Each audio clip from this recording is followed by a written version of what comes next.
Inaalam na ng Department of Justice mula sa pamahalaan ng Indonesia ang aktwal na estado ng kaso ng OFW si Mary Jane. Ayon kay PCOO Secretary Sani Coloma, kabilang din sa aalamin ng ahensya ang apelang clemency para kay Veloso. Si Elena Luna sa detalye. Patuloy na nakikipag-ugnayan ang pamahalaan ng Pilipinas sa gobyerno ng Indonesia kaugnay ng kaso ni Mary Jane Veloso.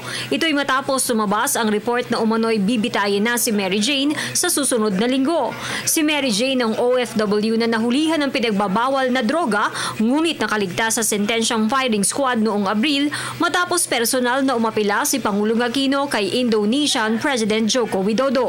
Inaalam ng Department of Justice mula sa counterparts sa Indonesian government na status ng kanyang kaso, nananatili yung determinasyon ng ating pamahalaan na bigyan siya ng proteksyon at ipagtanggol ang kanyang mga karapatan.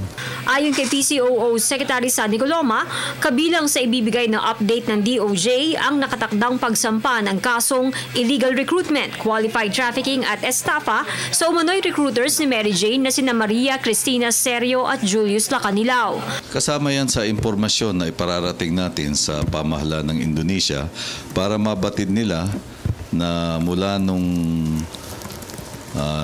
sumuko o nag-turn in ang tinutukoy nating alleged illegal recruiter ay nagkaroon na ng progreso doon sa case build-up at ayon nga sa iyong iniulat ngayon ay inihahanda na yung paghain ng paratang laban sa kanila.